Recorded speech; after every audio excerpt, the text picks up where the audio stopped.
The first time I laid eyes on the Whitmore house, it was raining, not a soft, poetic drizzle. This was a punishing Oklahoma downpour.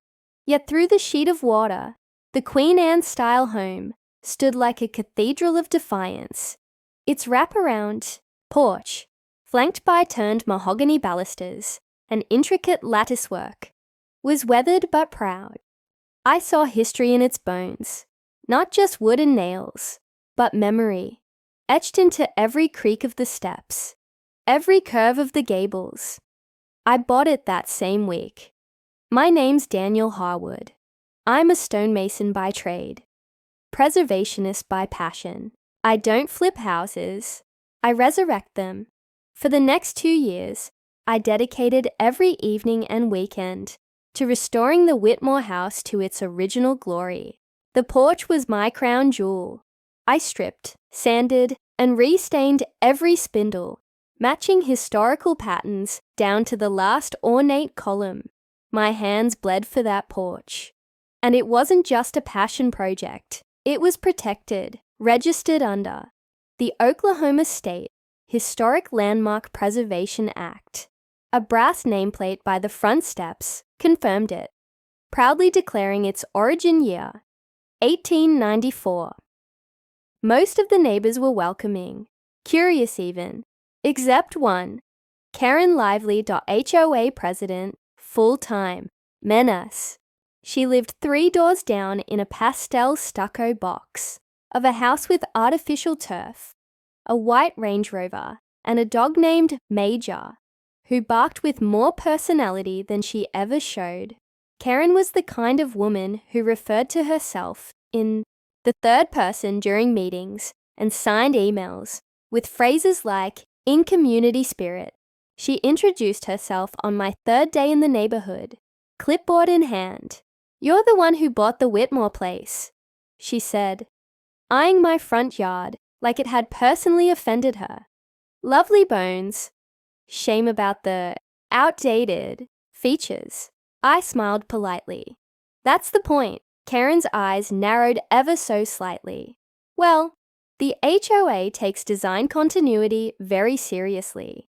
You'll need approval for any structural work, especially something as visible as a porch. I replied, "It's not just a porch. It's a registered landmark." She blinked slowly, lips pursed. Stillwater Ridge has standards. The HOA can't make exceptions for personal tastes. From that moment on, the battle lines were drawn. She saw my home as a threat to her sterile vision of uniformity. I saw her as an invasive species with a rulebook. Over the months, I received notices.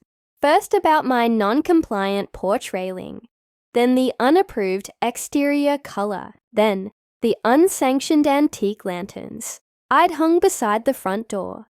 Each letter was more ridiculous than the last. I responded with polite reminders that historic designation superseded HOA aesthetic codes, attaching scanned copies of state documentation. She never replied. It wasn't just me either. Karen ruled the HOA like a petty tyrant.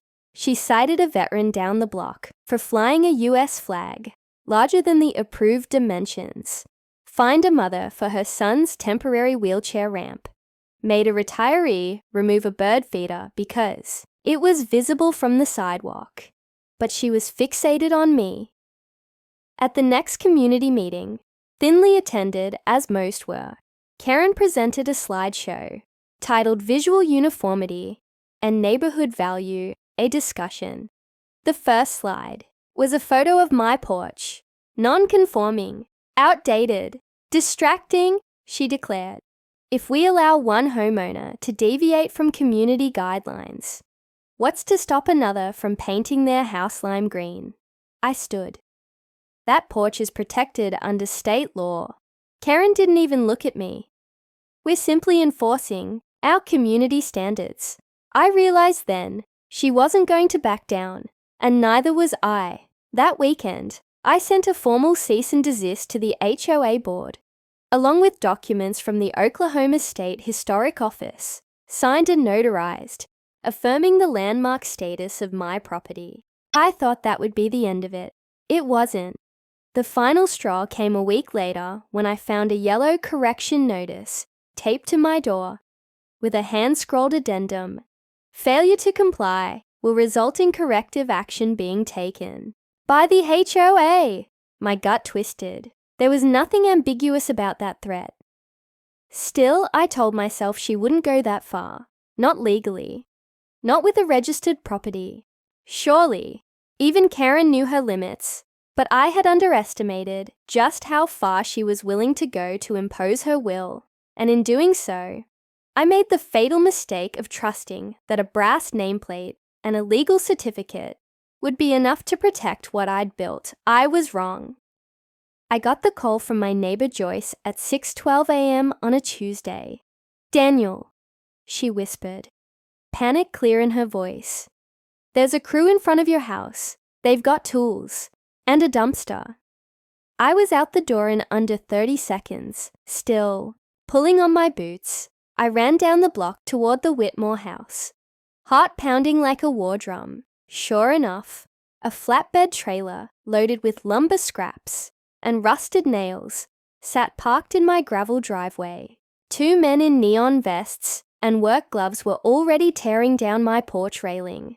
Pieces of century-old mahogany tossed like garbage. "What the hell are you doing?" I shouted, racing up the steps, or what was left of them.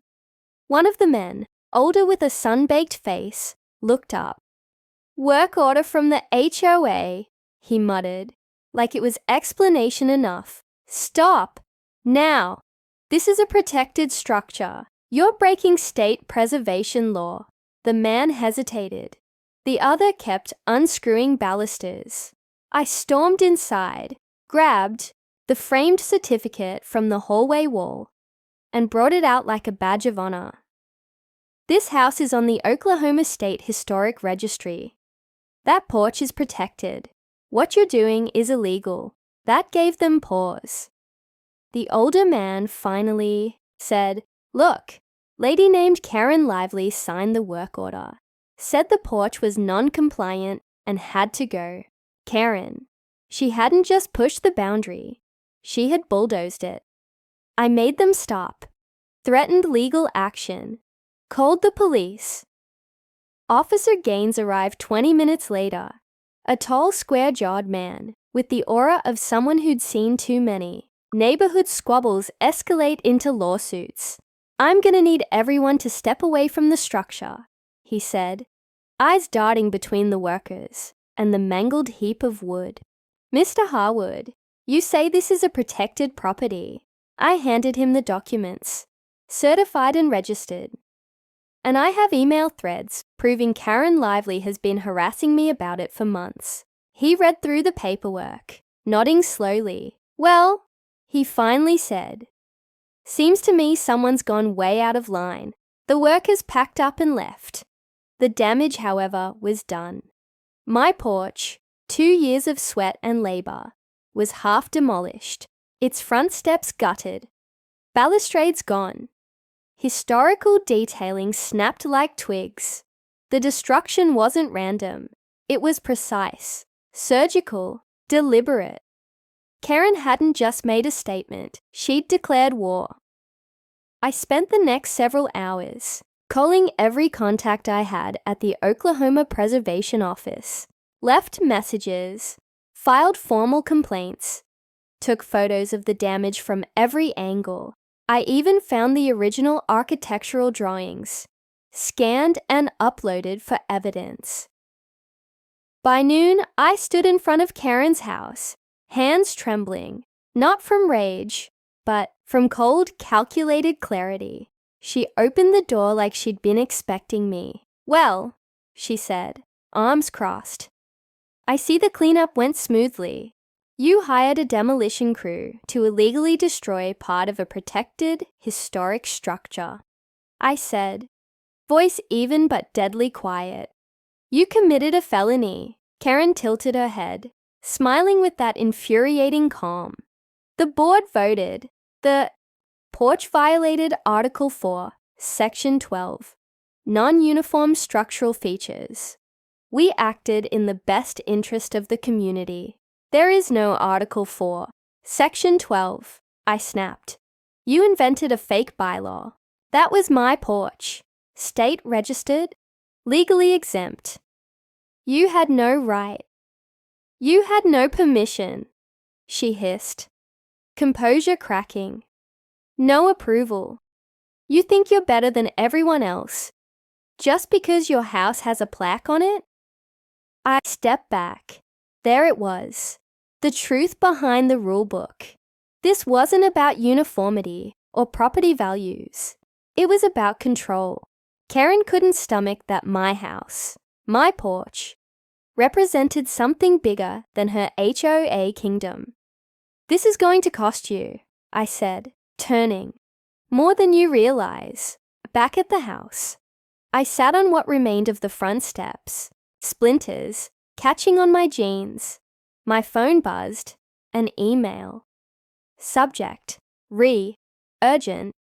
Destruction of registered historic property. From Oklahoma State Preservation Office. Message: we've received your documentation. This constitutes an active investigation. Demolition of a registered historic structure without state approval is a violation of Preservation Law 32-506. We will pursue action against all responsible parties. Expect formal contact within 48 hours. I exhaled, slowly, controlled. The tide was turning, but I wasn't done. Not by a long shot.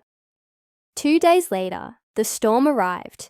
Not a thunderstorm, though the skies had begun to darken, but a legal one. A courier in a Navy windbreaker knocked on my door, handed me a crisp white envelope, and without a word, turned back into the rain.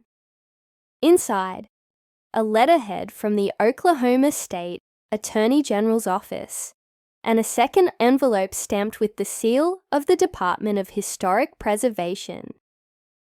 Karen Lively was officially under investigation. The documents were precise, factual, and devastating.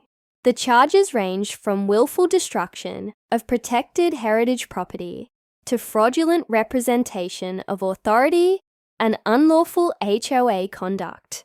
A line from the letter hit me like a drumbeat. Any individual or organization found in violation may be subject to civil penalties, injunctions, and criminal liability under Preservation Law 32-506. And the kicker, they wanted me to testify. By noon, it was clear the HOA board had received their copies. Word traveled fast in Stillwater Ridge. By 3 p.m., Karen's white Range Rover was conspicuously absent from her driveway.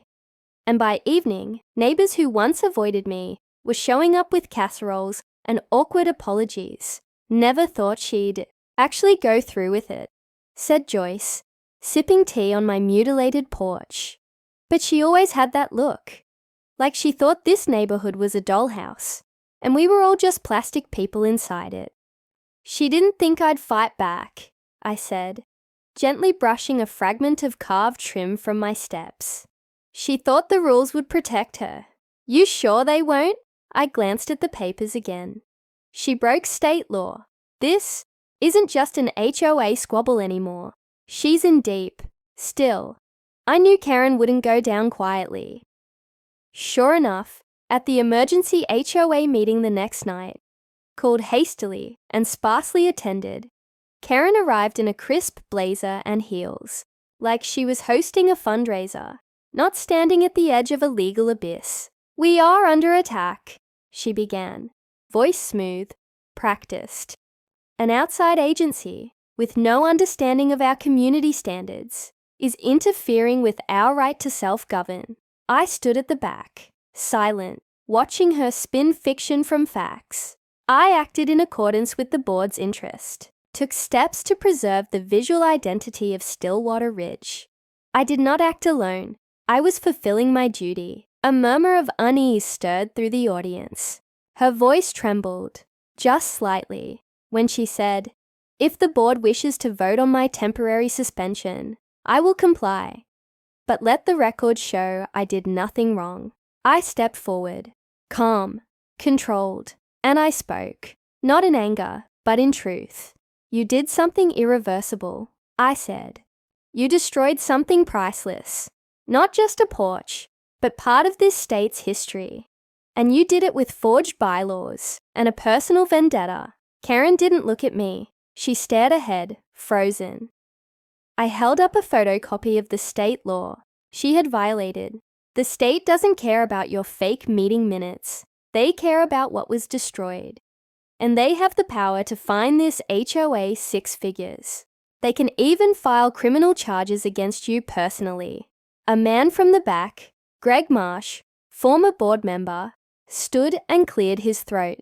I moved to suspend Karen Lively from her duties as president, effective immediately.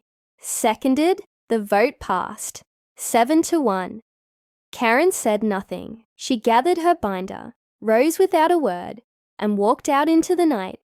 But I wasn't finished. Over the next week, the state's investigators came through, cameras, notepads, and forensic preservationists, documenting the damage. The crew, who had done the demolition, were subpoenaed. And when faced with charges, they flipped. Karen had not only falsified the demolition order, she paid them cash to handle it quietly. Her defense evaporated. Then came the news that made it real. The Oklahoma Preservation Office filed an injunction. Karen was to appear in court for violating a protected historic registry. The HOA board was ordered to issue a formal public apology and fund the reconstruction of the porch using state-certified specialists. Revenge wasn't loud. It was paperwork and signatures and polished court language, but it landed like thunder. I watched from my steps as the HOA posted a notice on the community bulletin board. The HOA deeply regrets the unlawful actions taken against Mr. Harwood's property and will fully cooperate with state authorities. And below it, in bold, effective immediately, Karen Lively is no longer affiliated with the HOA. Stillwater Ridge had spoken, but justice wasn't fully done. Not yet. The reconstruction began under a grey November sky. Specialists from the Oklahoma Historic Preservation Society arrived in a white panel van, armed with saws, chisels, and reverence. The lead artisan, a woman named Celeste, with hands like iron and eyes full of quiet wonder, ran her fingers along the fragmented wood remains before nodding solemnly. She tore through 19th century craftsmanship like it was plywood. Celeste said, her voice tight with respect and outrage. But we'll rebuild it. And better still, we'll make sure this story is remembered. It was the first time since the destruction that I felt a sense of closure begin to form. As the porch rose again, step by careful step, neighbors came to watch. Some brought lemonade, others brought folding chairs. A few just stood in quiet. Solidarity. Joyce made fresh banana bread. Greg Marsh stopped by daily to give me updates on the new, restructured HOA board. New president's name is Russell Vance, he said one afternoon. Vietnam vet. Doesn't care much for nonsense. We're amending the charter too, explicitly banning unilateral property decisions without homeowner and municipal approval. I thanked him, but what I really wanted to hear about was Karen. She'd gone silent. After her suspension, she tried to rally support, sent a dozen letters claiming she was the victim of character assassination by an angry homeowner. But the tide had turned. The neighborhood had seen through her mask. The silence that followed wasn't apathy, it was exile. Her court appearance came 2 weeks later. She arrived alone, without legal counsel, dressed not in the power suits she once favored, but in a plain beige coat that looked 2 sizes too big. The courtroom was modest, just enough for a few state officials, a judge, and a dozen community members. I testified, calmly, factually, the damage, the documentation, the timeline of harassment, the forged bylaws. Karen sat stiffly, avoiding my gaze. The judge's decision was swift. A $35,000 fine, full restitution for the historic restoration, and a 2-year bar from holding any position in any HOA statewide. The ruling hit like a thunderclap. Final, echoing, public. When we stepped outside, she caught up to me on the courthouse steps. "Daniel," she said, voice hoarse. "I didn't mean for it to get this far." I looked her in the eyes, really looked, and found no remorse. Only bruised pride. "You meant to control me," I said. "You just didn't expect to lose." She didn't answer. She turned and walked into the parking lot, swallowed by the wind. The porch was finished by the first snowfall. Intricate woodwork restored. Columns hand-carved from reclaimed timber. Brass fixtures polished and sealed. The Preservation Society even installed a small bronze plaque at the base of the steps. Whitmore Porch, destroyed in violation of state law, rebuilt as a symbol of heritage, resilience, and rightful resistance. It gleamed in the winter sun. I hosted an open house the following weekend, something I hadn't done since moving in. People came from all over Stillwater Ridge, not just to see the porch, but to acknowledge what it meant. A local historian gave a short speech. Joyce cried. Even kids skated down the newly shoveled sidewalk, pausing to trace the plaque letters. With gloved fingers, that night, as the last guest filtered out and the warmth of the fireplace wrapped around me like a wool blanket, I sat on the new steps with a glass of bourbon and listened. The porch creaked, not in warning, but in comfort, like it had taken a breath after a long sleep. The HOA was quiet now, order restored. But the true victory wasn't in Karen's exile or the courtroom ruling. It was in the permanence of this porch, its return, its story, its survival. That's the thing tyrants never understand. You can tear down walls. You can break wood. You can twist rules and feign authority. But history, real history, doesn't bow. It doesn't vanish with a signature or a bulldozer. It roots itself deep. And those who defend it don't just rebuild what was lost. They make sure it's never forgotten. And so, the porch stood, as it had for 138 years, and as it would for 100 more.